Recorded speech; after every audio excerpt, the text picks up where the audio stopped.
Hello बच्चों, let's see the question. The question says an assertion statement which is noble metals are not affected by concentrated HNO3, and the reason is HNO3 is a strong oxidizing agent and oxidizes many metals. So let's solve the question. Question को solve करने के लिए जो की concept हम use करेंगे वो की कॉन्सेप्ट है प्रॉपर्टीज ऑफ HNO3. तो HNO3 की प्रॉपर्टीज़ यहाँ पे हमको देखनी है. तो HNO3 we all know has dual properties. The properties of HNO3 are, first of all, ये एक बहुत अच्छा एसिड है, is a strong acid, and second it is an oxidising agent. Oxidising agent.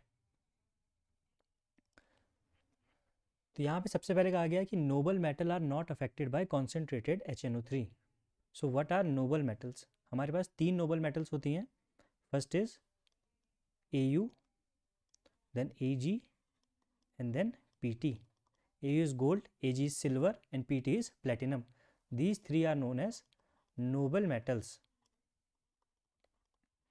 और ये नोबल मेटल्स के नाम से क्यों जानी जाती हैं? क्योंकि ये नॉर्मल रूम और टेम्परेचर पे नॉर्मल एसिड या बेस के साथ रिएक्ट नहीं करती. These only react with aqua regia. And what is aqua regia?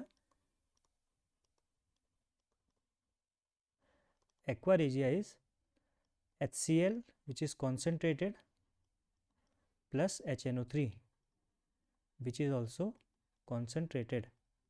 और इनका जो रेशियो बनता है it is 3 parts of HCl and 1 part of HNO3. This is aqua regia.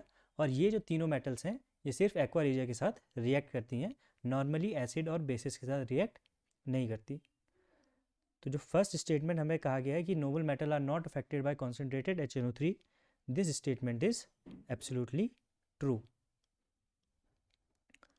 उसके बाद सेकेंड स्टेटमेंट कहा गया है कि HNO3 is a strong oxidising agent and oxidises many metals. तो ये स्टेटमेंट ट्रू है. HNO3 is a in fact a very strong oxidising agent.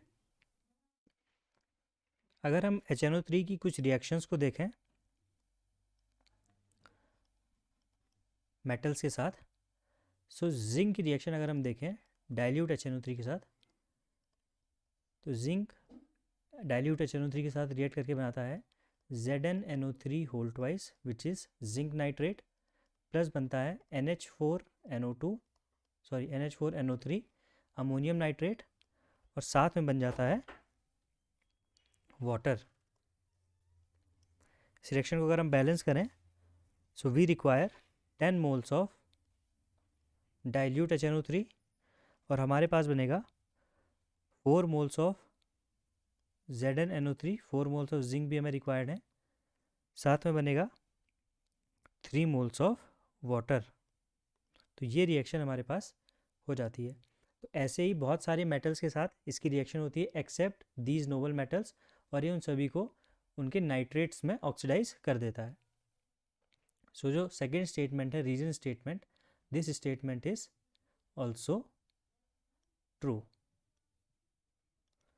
So both statements are true, but reason statement और assertion statement का आपस में कोई link नहीं है. So the correct option of this answer, the correct answer of this question will be option number B, which is both assertion and reason are true, but reason is not the correct explanation of assertion. Hope you have understood it well. Best of luck.